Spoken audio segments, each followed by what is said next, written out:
You think a first-class ticket buys you respect? Think again. When billionaire tech mogul Adrian Sterling stepped onto Flight 902 to London, he wasn't looking for trouble. He just wanted to get home. But Purser Bailey Miller decided the moment she saw his hoodie and his skin color that he didn't belong in seat 1A. She thought she could humiliate him, starve him, and serve him rotting garbage while the rest of the cabin feasted on filet mignon. She thought she was untouchable at 30,000 feet. She was wrong. By the time the wheels touched the tarmac, Bailey wouldn't just be out of a job. She'd be facing a nightmare she never saw coming. This is the story of how arrogance met its match, and karma didn't just knock, it kicked the door down.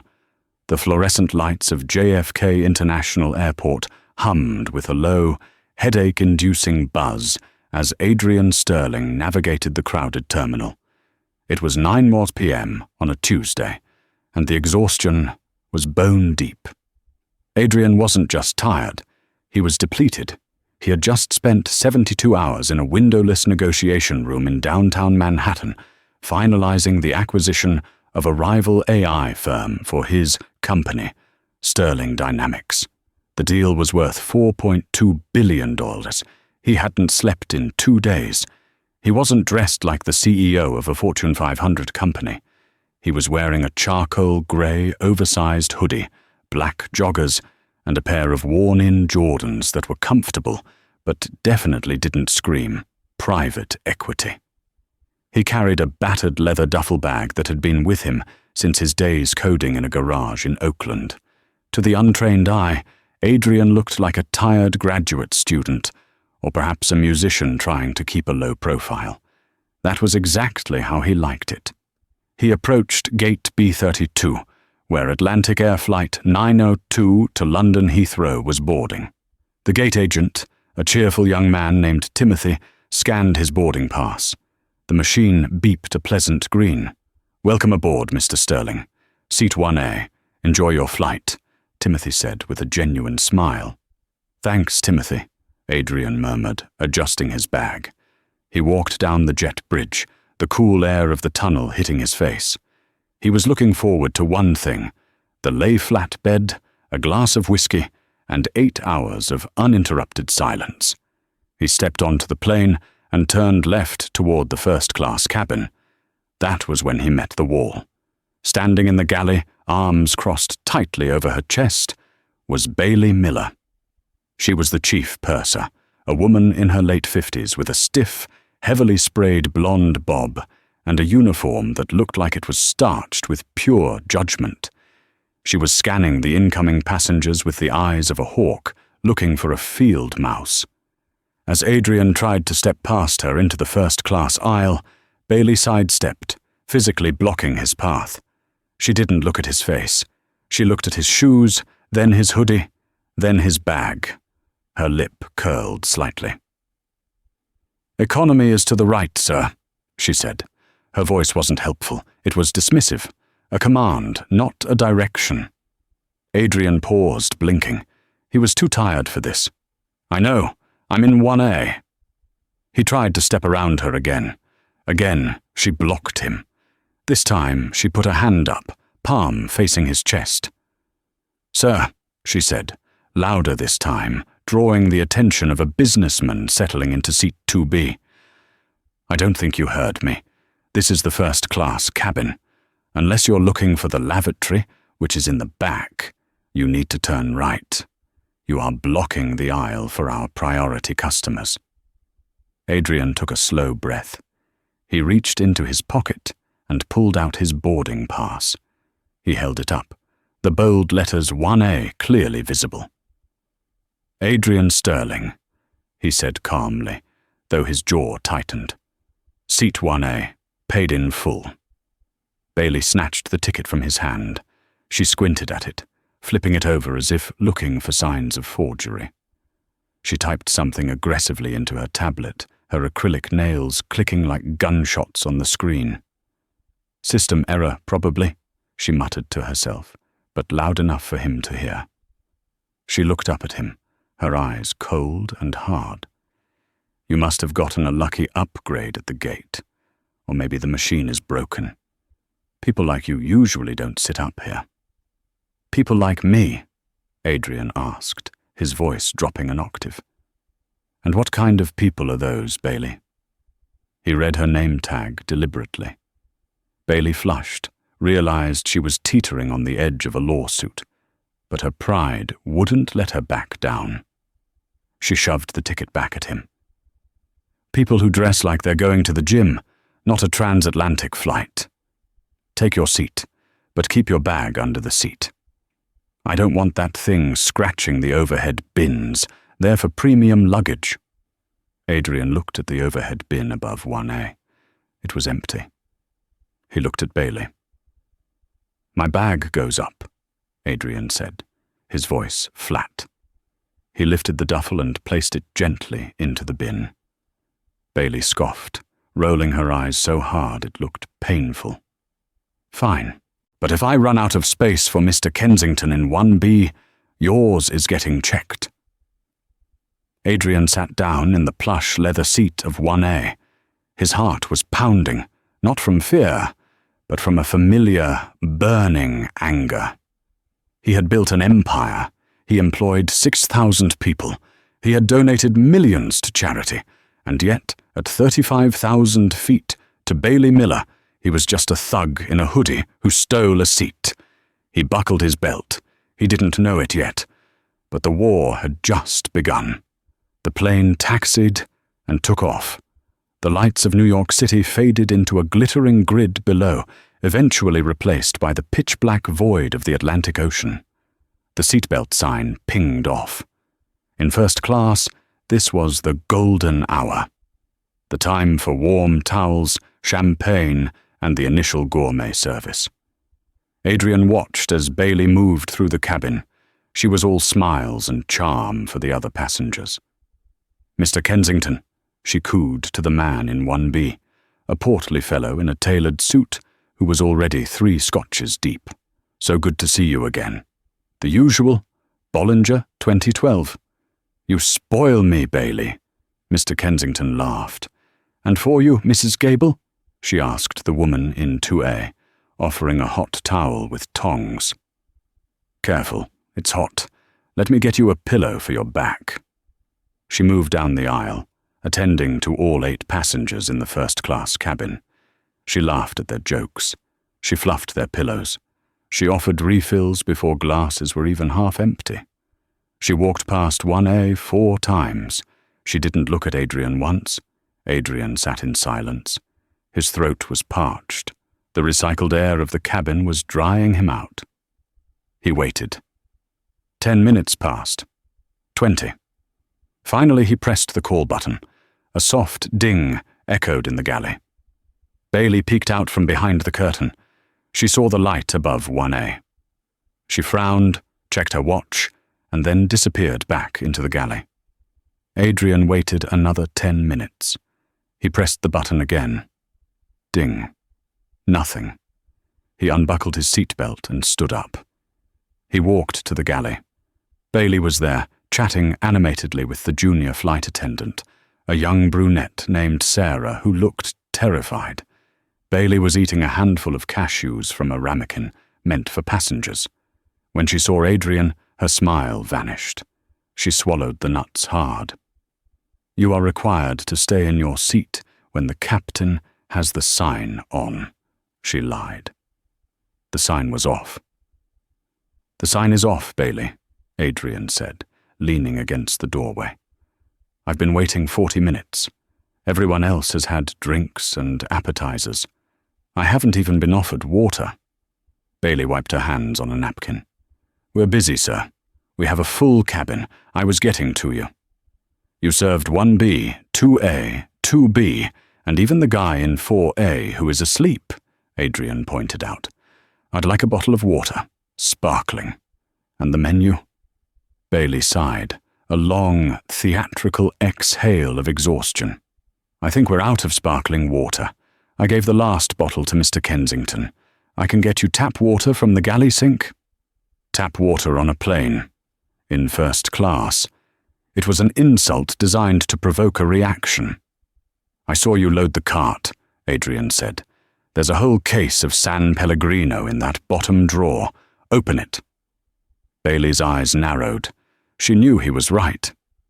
She bent down, snatched a bottle and slammed it onto the counter. She didn't offer a glass. She didn't offer ice. She didn't offer a lime. "Here," she snapped. "Now please return to your seat. We are starting dinner service and you are in the way." Adrian took the bottle. "And the menu?" "I know what we have," she said dismissively. "Steak or fish. But don't get your hopes up. We prioritize our frequent flyers for meal choices. You'll get what's left." "I am a Global Services member," Adrian said. It was the highest tier on the airline, usually reserved for people who spent over $100,000 a year on flights. Bailey laughed. It was a cold, dry sound. "Sure you are, honey. And I'm the Queen of England. Go sit down." Adrian returned to seat 1A. He opened the bottle of water and took a sip. His hands were shaking slightly. He wasn't going to make a scene. Not yet. He pulled out his phone and connected to the in-flight Wi-Fi. It was slow, but it worked. He opened his email and began to draft a message. But he didn't send it to customer service. He sent it to the personal inbox of Marcus Thorne, the COO of Atlantic Air. They played golf together in the Hamptons. Subject: a situation on Flight 902. He didn't send it yet. He saved it to drafts. He needed to see how far Bailey would go. Dinner service began. The smell of roasted garlic and rosemary filled the cabin. It smelled divine. Bailey and Sarah rolled the cart down the aisle. Mr. Kensington got the filet mignon with truffle mash. Mrs. Gable got the Chilean sea bass with asparagus. The man in 2B got the lobster thermidor. When the cart reached 1A, Bailey stopped. She looked at the tray in front of her. Then she looked at Adrian. "Bad news," she said, her voice devoid of any real apology. "We ran out of the steak, and the fish, and the lobster." Adrian looked at the cart. He could see a foil-wrapped dish labeled filets sitting right there on the bottom rack. "What's that?" he asked, pointing. Bailey quickly shifted her body to block his view. That's a crew meal. For the captain. You can't have that." "So what do you have?" Adrian asked. Bailey reached into the very back of the cart, into a dark corner where they kept the spares, meals loaded in case of emergencies or errors. She pulled out a tray that looked different from the others.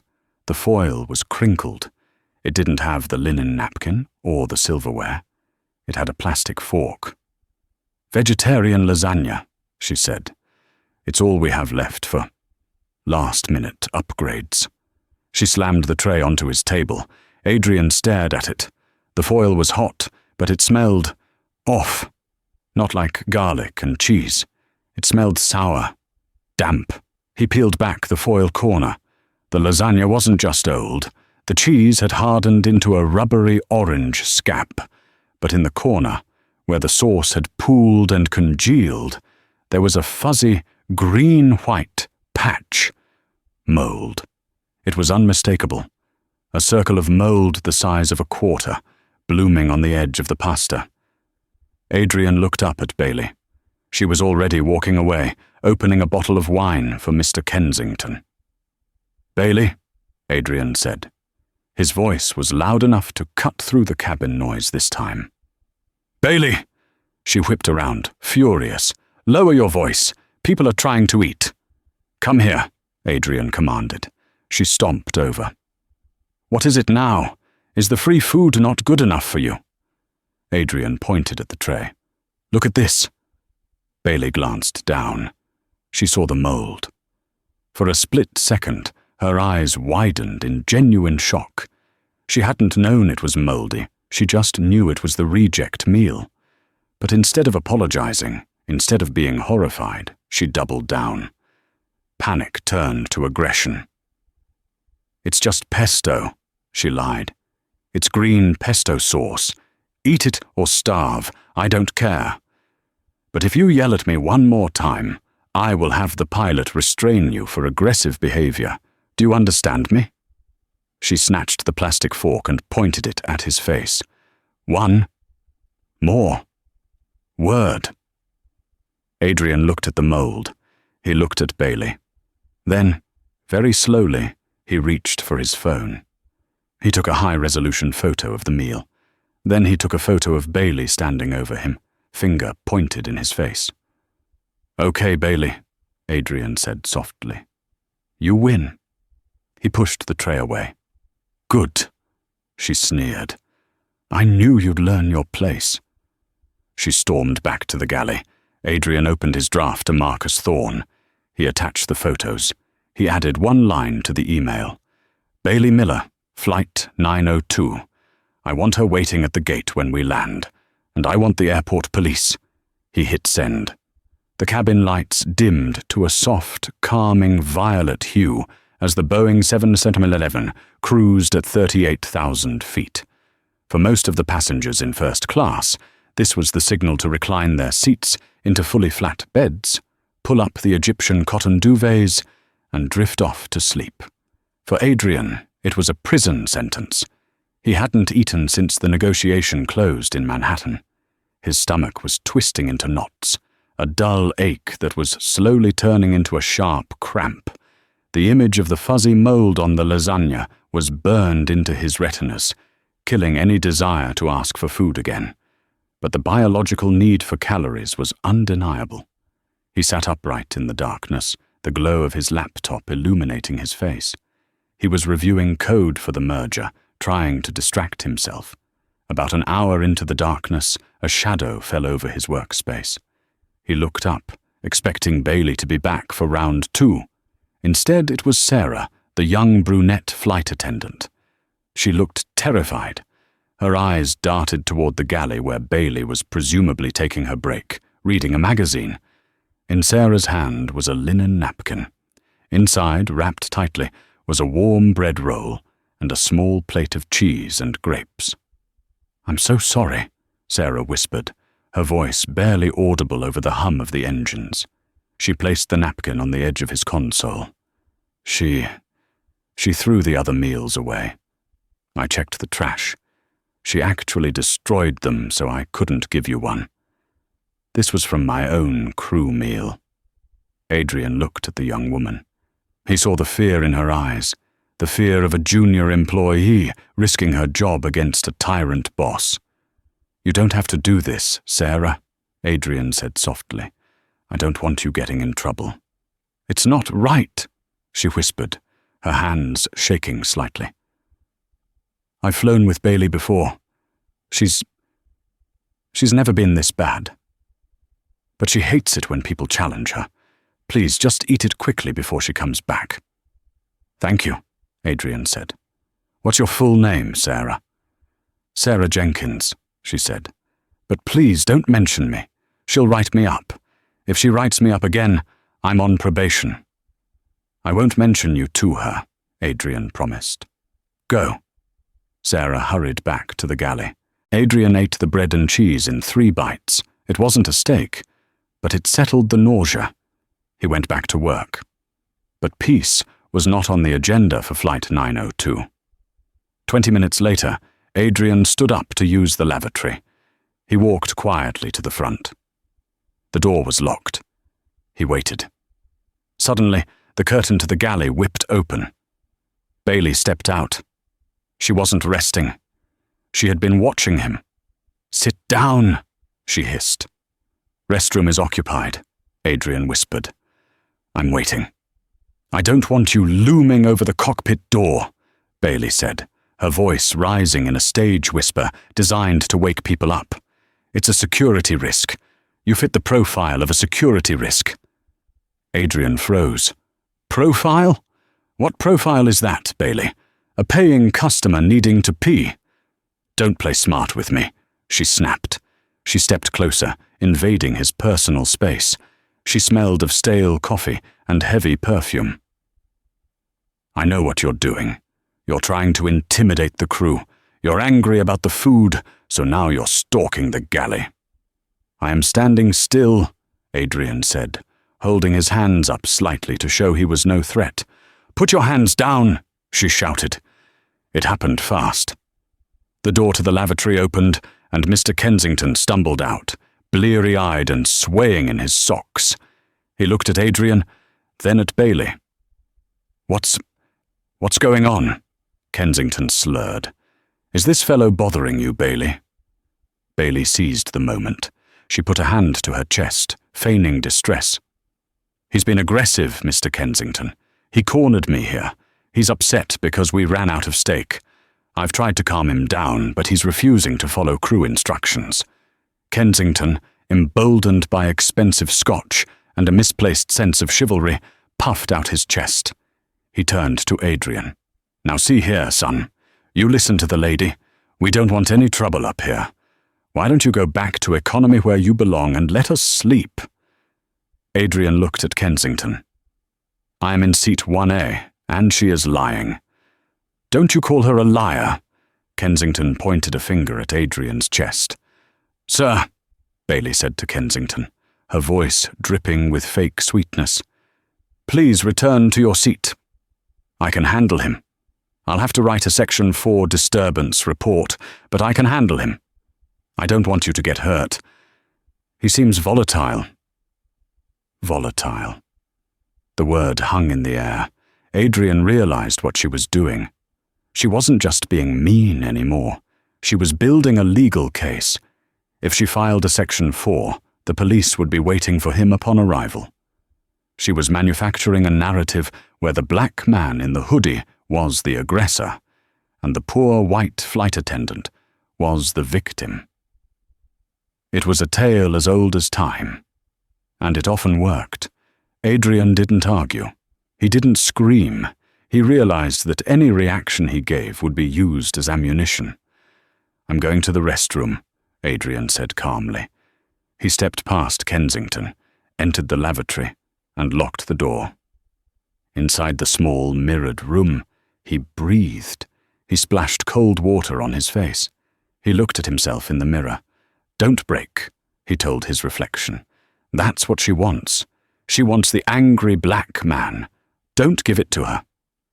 When he exited the lavatory, Bailey was sitting in her jump seat, a tablet in her hand. She was typing furiously. She looked up at him with a smug, triumphant grin.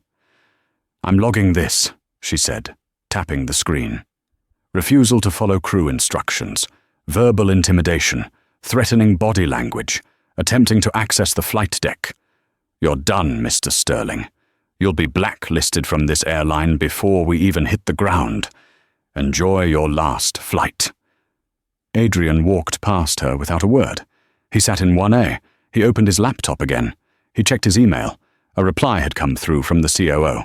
From Arthur Thorne, COO, Atlantic Air, to Adrian Sterling. Subject, RA. A situation on Flight 902.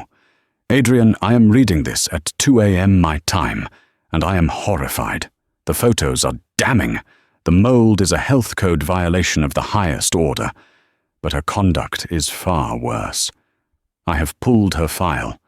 This isn't her first complaint, but it will be her last.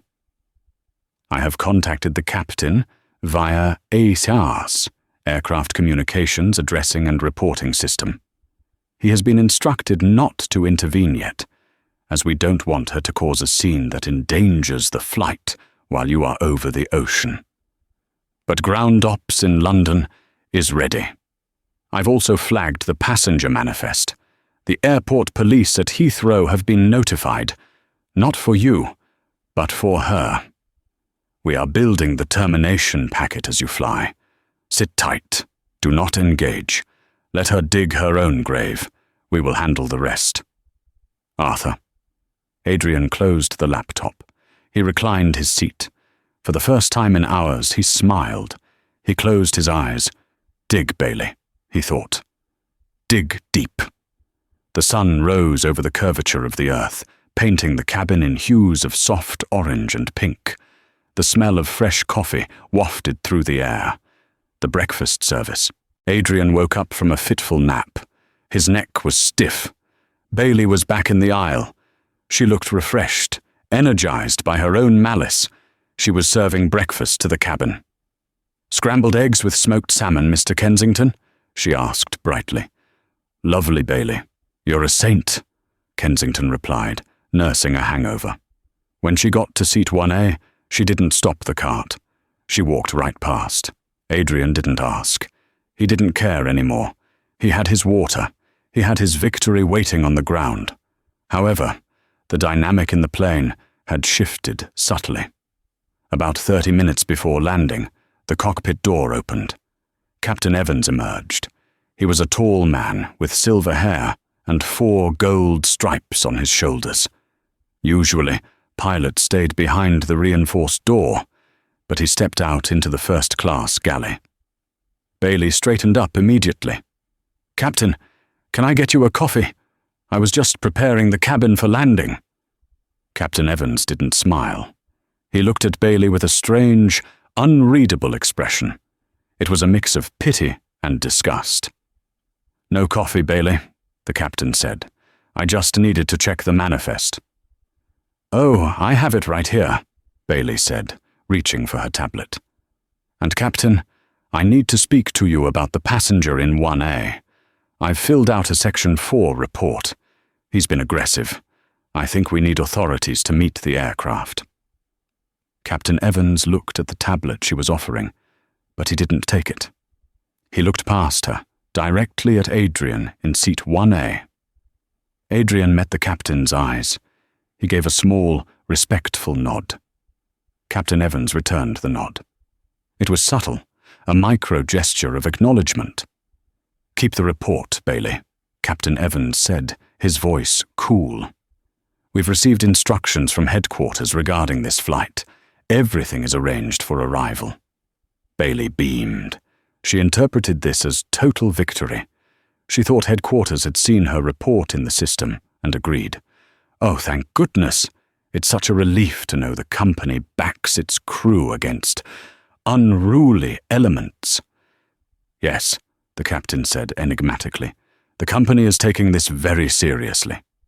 He turned and went back into the cockpit, locking the door. Bailey practically vibrated with excitement. She walked over to Sarah, who was collecting trash. "Did you hear that?" Bailey gloated, loud enough for Adrian to hear. "Headquarters is involved. That thug is going to jail.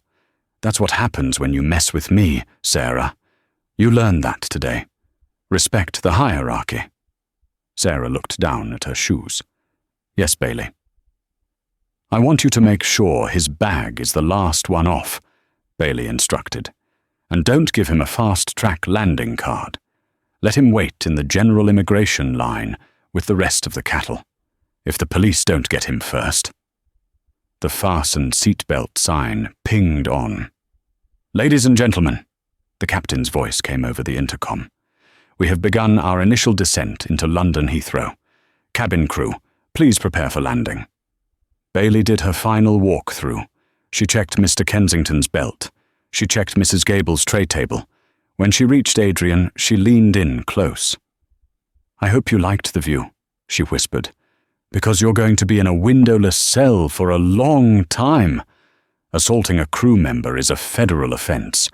I made sure to add that you pushed me. Who are they going to believe? The chief purser with 30 years of service? Or you?" She smiled, a rictus of pure venom. "Enjoy the walk of shame." Adrian looked at her. He didn't blink. "You have something on your teeth, Bailey," he said calmly.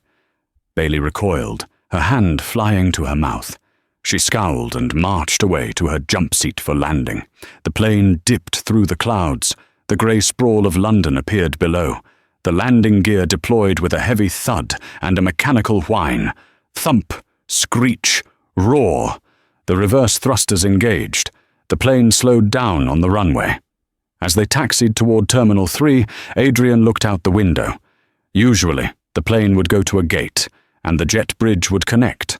But today, the plane didn't go to the gate. It stopped short on the tarmac. "Why are we stopping?" Mr. Kensington asked loudly. Bailey stood up, unbuckling. She grabbed the interphone handset. "Ladies and gentlemen, please remain seated. We are just waiting for our gate assignment." But Adrian saw what was happening outside. 2 black SUVs with flashing blue lights were racing across the tarmac toward the plane. Behind them was a staircase truck, and behind that was a white van with the logo of the Metropolitan Police. Bailey looked out the porthole window of the door. She saw the police cars. "Oh, wow," she said to Sarah, breathless with excitement. "They didn't just send a patrol officer. They sent the cavalry. They must think he's a terrorist. I knew it." She turned to the first-class cabin. "Everyone, please stay seated," she announced, her voice trembling with importance. "Police are boarding the aircraft to remove a security threat. Please remain calm." She looked at Adrian and winked. The staircase truck connected to the front left door, the door right next to 1A. There was a heavy knock on the outside of the hull. Bailey adjusted her scarf. She smoothed her skirt. She put on her most professional, victim hero face. She punched the code to open the door. The heavy door swung open. A rush of cold London air and the smell of jet fuel filled the cabin. But it wasn't a bobby in a high-vis vest who stepped in first. It was a man in a sharp, navy blue suit. He was holding a briefcase.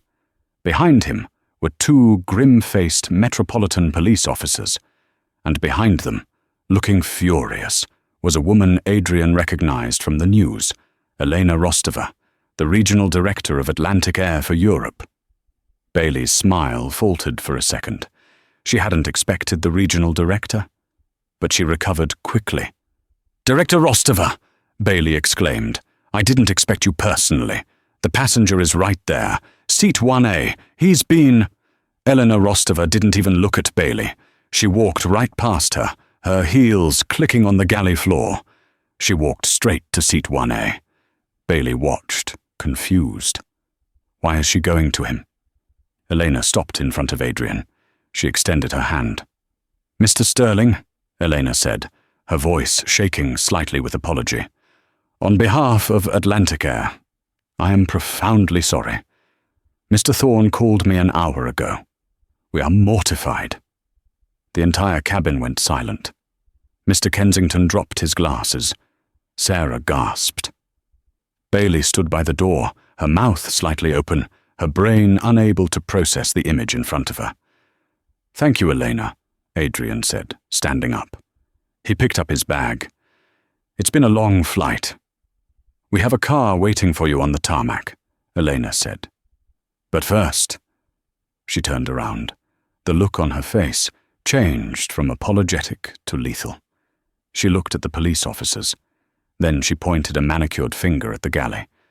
"Officers," Elena said. "That is her, Ms. Miller." Bailey took a step back, bumping into the beverage cart. "What? Excuse me?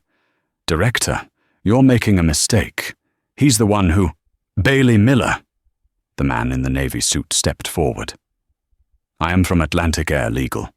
You are hereby relieved of duty effective immediately, and these officers would like a word with you regarding the falsification of federal flight documents and endangerment of a passenger." "Falsification?" Bailey squeaked. Her face went pale white, the color of the moldy lasagna she had served. "We have the logs, Bailey," Adrian spoke up, stepping into the aisle. "And we have the email chain. And we have the photos." He held up his phone. Bailey looked at the phone, then at the police, then at Adrian. The arrogance drained out of her, replaced by a dark, consuming terror. But he's wearing a hoodie," she whispered, her logic collapsing. "Officers," Elena said, "get her off my plane." The silence in the first-class cabin was absolute. The only sound was the high-pitched whine of the auxiliary power unit and the heavy breathing of Bailey Miller. 2 Metropolitan Police officers stepped forward. They didn't rough her up. They didn't need to. The weight of the situation was heavy enough to crush her. "Bailey Miller," the senior officer said, his voice flat and bored. "You are being detained under the Aviation Security Act for endangering the safety of an aircraft and filing a false police report. You need to come with us." "Detained?" Bailey screeched. The reality was finally piercing her armor of delusion. "I'm the victim here. He threatened me. Ask Mr. Kensington. Ask him."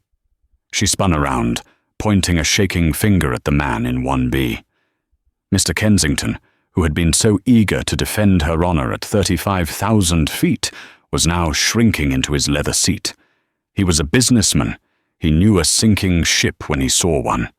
He picked up his menu and pretended to read it, despite the flight being over. I didn't see anything, officer," Kensington mumbled. "I was asleep most of the time." Bailey's jaw dropped. "You coward! You drank my scotch! You said you'd back me up!" "Ms. Miller," the officer said, grabbing her wrist, "we can do this the easy way, or we can cuff you in front of the whole plane. Your choice." Bailey looked at the door.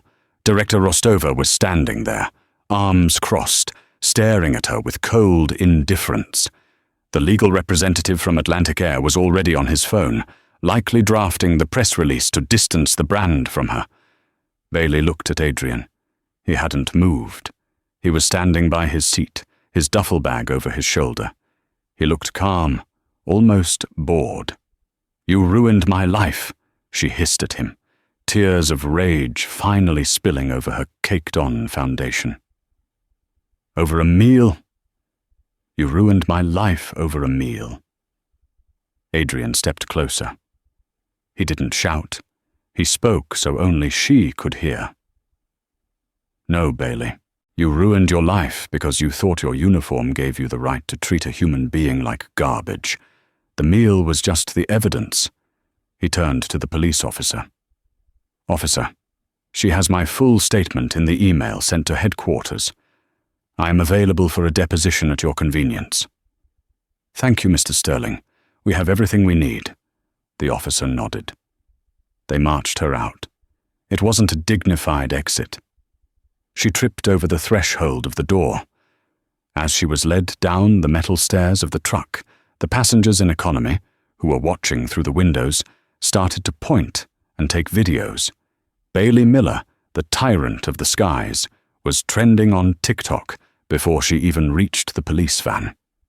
As Adrian prepared to leave, he felt a light touch on his arm. It was Sarah.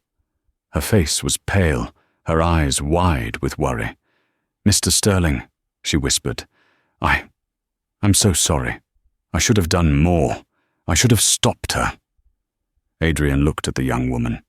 He remembered the bread roll. He remembered the fear in her eyes when she gave it to him. "You did enough, Sarah," Adrian said warmly. "You fed me when it was risky to do so. I won't forget that." He reached into his pocket and pulled out a business card. It was thick, black matte cardstock with gold embossing. Sterling Dynamics. "If you ever get tired of this," he gestured around the cabin, "give my office a call. We need people with integrity. My assistant's name is Jessica. Tell her you're the one who brought the bread." Sarah took the card, her hands shaking. "Thank you, sir." Adrian turned and walked out the door, past the stunned Director Rostova, and down the stairs to the waiting black Mercedes on the tarmac. He didn't look back. 72 hours later, the scene shifted from the tarmac to a glass-walled conference room in central London. This was the European headquarters of Atlantic Air. The room was freezing cold. Sitting at the head of the table was Marcus Thorne, the COO, who had flown in from New York. Beside him was the airline's general counsel, a shark of a lawyer named Richard Sterling, no relation, but equally intimidating. On the other side of the table sat Bailey. She wasn't in uniform. She was wearing a mismatched tracksuit, looking 10 years older than she had on the plane. Beside her sat a union representative named Greg, who looked like he would rather be anywhere else. "Let's make this quick," Marcus Thorne started, sliding a thick file across the mahogany table. "This is the termination packet." Now wait a minute, Greg the union rep started, though his heart wasn't in it. Bailey has 30 years of tenure.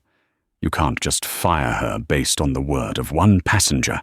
It's he said, she said. It is not he said, she said, Marcus interrupted.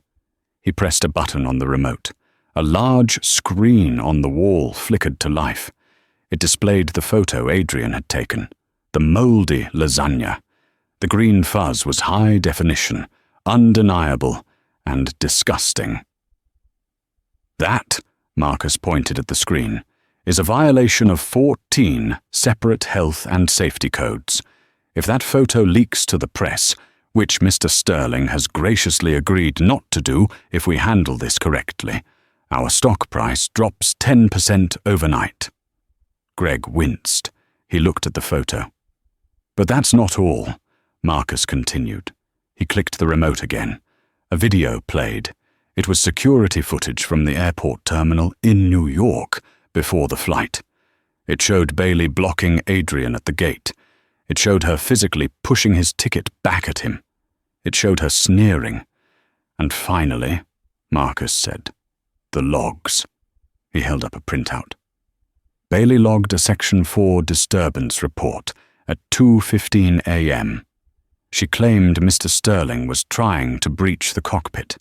However, the cockpit voice recorder and the flight data recorder showed that the pilots were aware of no such threat. Furthermore, witness testimony from Ms. Sarah Jenkins states that Bailey explicitly told her she was going to destroy the passenger. Bailey looked up, her eyes red. Sarah. That little rat turned on me.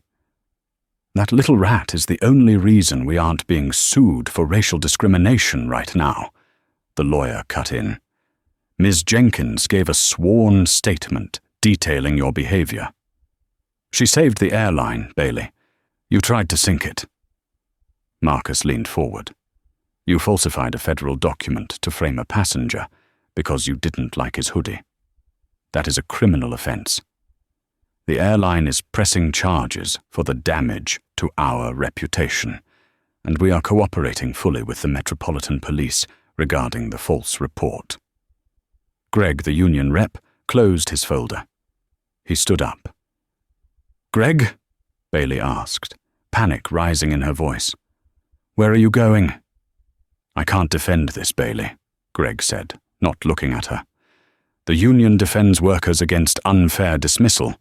We don't defend criminal negligence and malicious fabrication. You're on your own. He walked out. Bailey sat alone in the cold room. You are fired, effective immediately, Marcus said. You will lose your pension. You will lose your flight benefits. And you are permanently banned from flying Atlantic Air, even as a passenger. Bailey began to sob. But flying is all I know. Who will hire me? I'm 58 years old. Marcus stood up and buttoned his suit jacket. He looked at her with zero sympathy. I hear they are hiring at the airport food court, he said coldly. Just make sure you check the expiration dates. 6 months is a lifetime in the corporate world.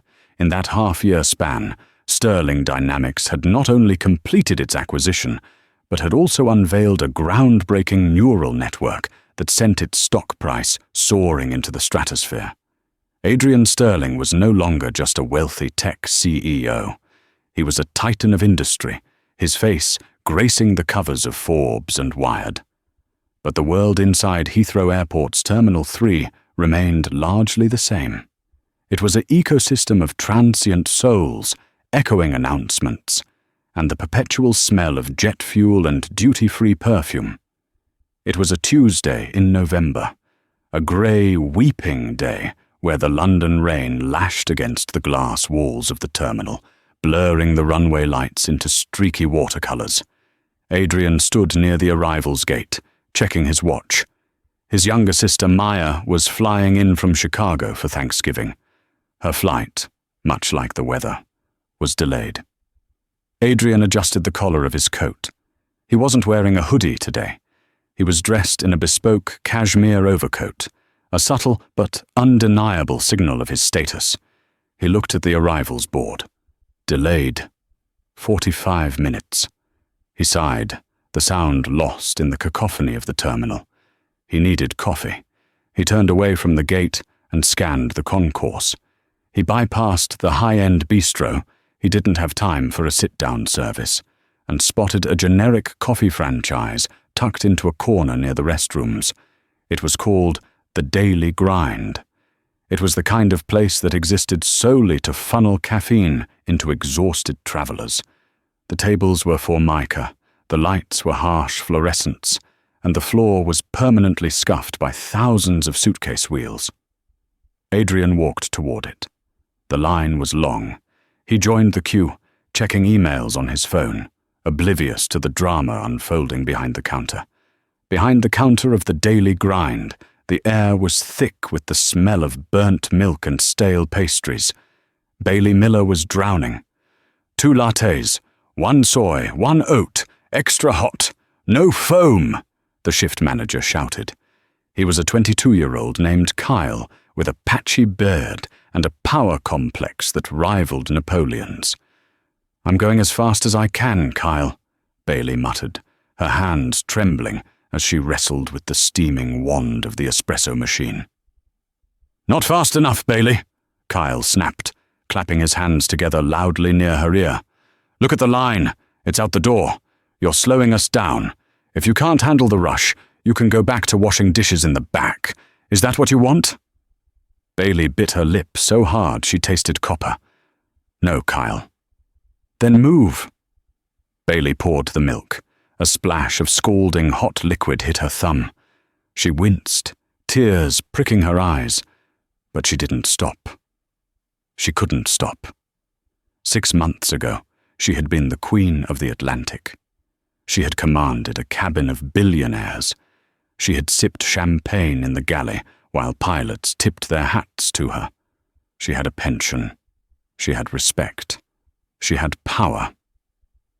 Now she was 58 years old, making minimum wage, wearing a uniform that was 2 sizes too small and made of scratchy, cheap brown polyester. The visor cap she was forced to wear dug into her forehead, giving her a permanent headache. Her feet, once clad in sensible but elegant flight heels, were now swollen inside cheap, non-slip rubber shoes. The fall had been absolute. After the termination, the blacklist had been effective immediately. No airline would touch her. The union had abandoned her. The police investigation resulted in a hefty fine and a suspended sentence for filing a false report, which drained her savings. Her landlord had evicted her from her flight attendant-friendly apartment near the airport when the checks stopped coming. Now she lived in a small, damp bedsit in Hounslow, taking the bus to the airport every day. Not to fly, but to serve the people who were flying. Every day was a torture session. Every time she saw a flight crew walk past the coffee shop, laughing, pulling their sleek roller bags, looking crisp in their navy blue uniforms, a piece of Bailey's soul withered and died. "Next!" Kyle shouted. Bailey wiped her hands on her stained apron and moved to the register. She didn't look up at the customers' faces anymore. Eye contact was too painful. She just looked at their credit cards and their shoes. "What can I get you?" she asked, her voice raspy from the dry air and the shame. "Large black coffee. Americano." The voice. It hit her like a physical blow to the chest. It was a deep, calm baritone. A voice she had heard only once before, but one that had replayed in her nightmares every night for half a year. Bailey froze. Her finger hovered over the touch screen. No, she thought. It can't be. It's impossible. Slowly, against every instinct screaming at her to run, she lifted her head. The man standing in front of the counter was taller than she remembered. He wasn't wearing the grey hoodie. He was wearing a coat that probably cost more than her entire year's salary at this coffee shop, but the eyes were the same. Dark, intelligent, and currently looking at his phone. It was him.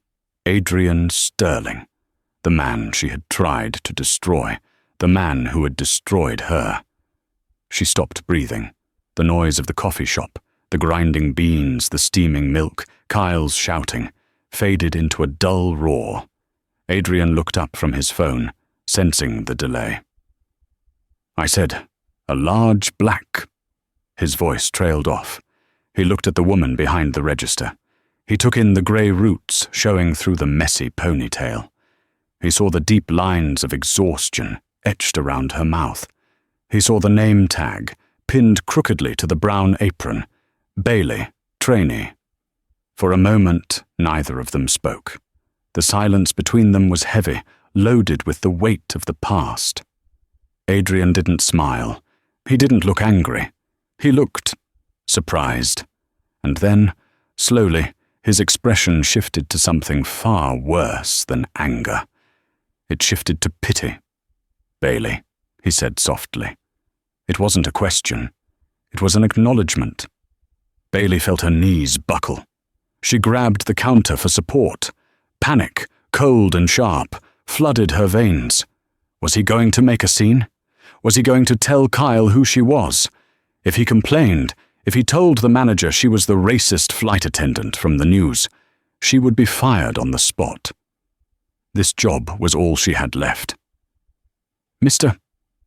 Sterling," she whispered, her voice shaking so badly the words were barely audible.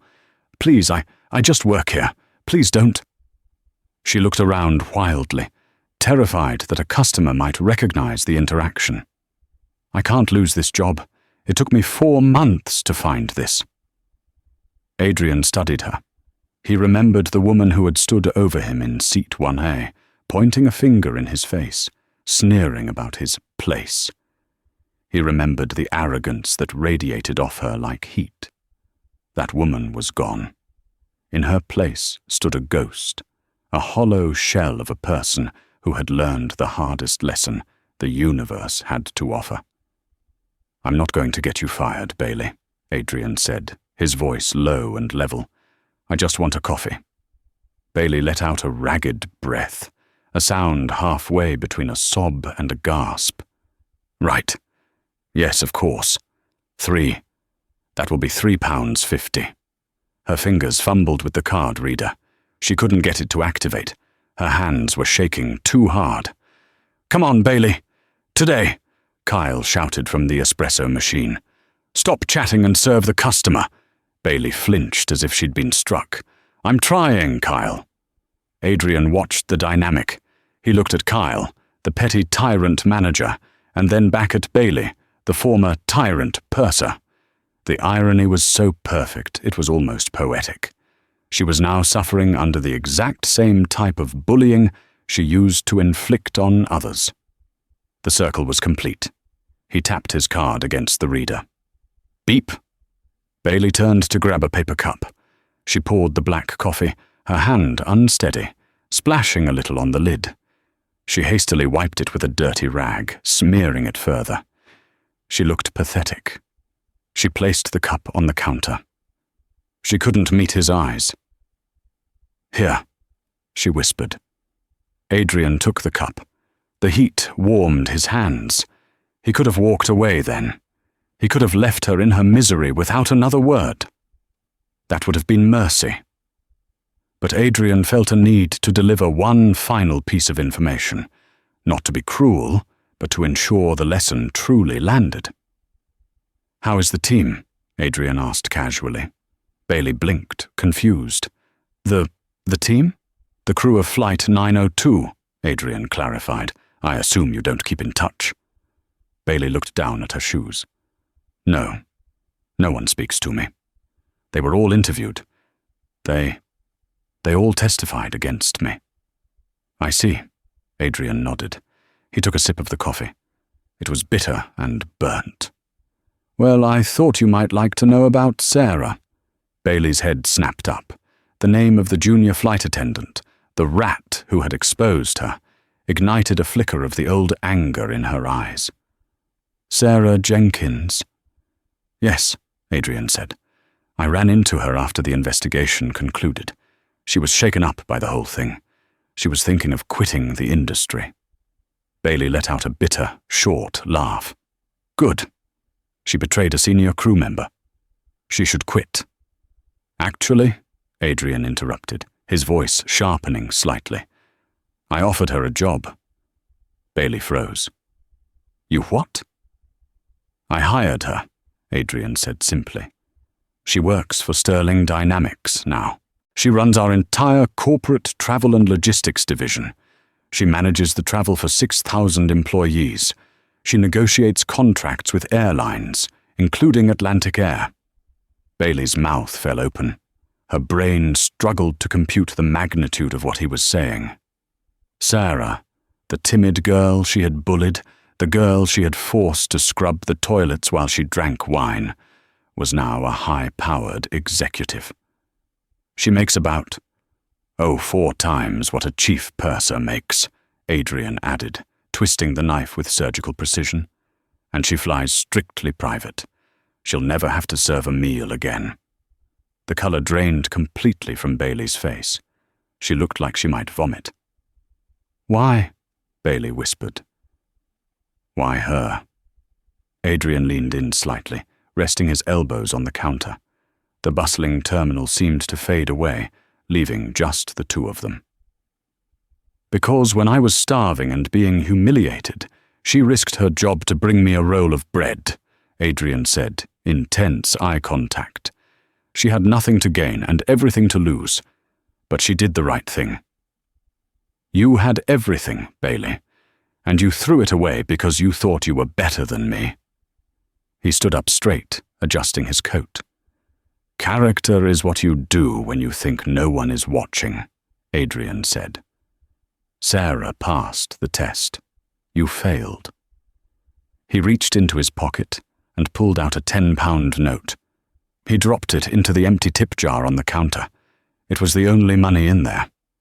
Keep the change, Adrian said. It looks like you need it more than I do. Bailey, the espresso machine needs cleaning.